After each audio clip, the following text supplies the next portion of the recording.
9 out of 10 startups fail.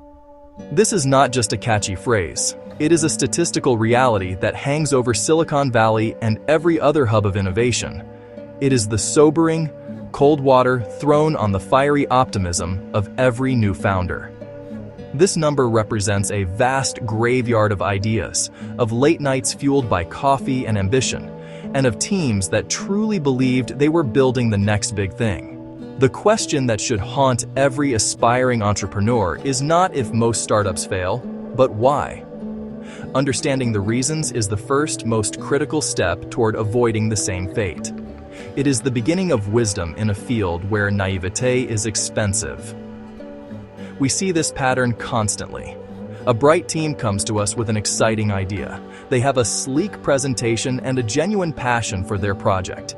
Yet, when we press them on certain fundamentals, the answers are often vague. Who is the customer? How do you know they need this? What is your plan for the first 6 months if no one buys?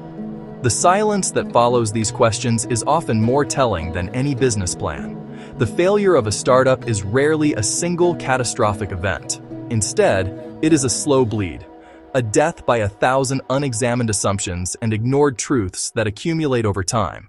The most common reason a startup dies is that it makes something nobody wants. This is the problem of market failure. A founder falls in love with a solution before deeply understanding the problem it is meant to solve.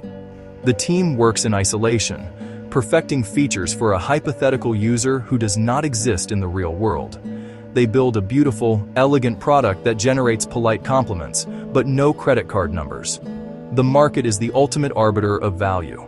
If you ignore its signals, you are building on a foundation of sand and will crumble under real-world pressure. The second horseman is a dysfunctional team. A startup is a group of people solving a problem under extreme uncertainty. If they can't communicate, resolve conflicts, or align on vision, it's doomed. Co-founder disputes are a classic killer. Hiring the wrong people is another problem. Brilliant jerks who poison the culture, friends who lack the necessary skills. A weak team moves slowly, makes poor decisions, and fractures under pressure. The human element is the engine of the enterprise. A broken engine won't get you far. The third killer is a flawed product, not usually missing features. Often the product is too complicated, too difficult to use, or fails to deliver on its core promise quickly. Users have very little patience. If they can't see the value in minutes, they'll leave. This is poor UX and a weak value proposition. Founders obsess over what their product can do, while users only care about what it does for them. Experienced founders invert the typical process. Instead of starting with a solution, they obsess over a problem and the people who have it. They spend the majority of their early days not coding, but talking to potential customers. They ask probing questions to understand the customers, pain points, their current workarounds, and what they would be willing to pay for a better solution. This is not casual market research. It is a deep, empathetic investigation. They are detectives searching for a real, urgent need. This customer-centric focus ensures they are not building in a vacuum. It is the single most important habit that separates successful founders from the rest. Pros build and test with ferocious speed. They do not spend 6 months building a perfect, feature-complete version 1. Instead, they build a minimum viable product in a matter of weeks or even days. An MVP is the simplest possible version of the product that can test the core hypothesis. Does this solve a real problem for a specific group of users? They get this rough version into the hands of early adopters, and then they listen. This build, measure, learn, loop, executed rapidly and repeatedly, is how they navigate the uncertainty of a new market. A crucial mindset shift for any founder is to view failure not as an endpoint, but as a data point. The pros do not fear failure, they plan for it. Every experiment, every feature launch, every marketing campaign is designed to be a learning opportunity. If an idea does not work, it is not a catastrophe. It is simply a hypothesis that has been disproven.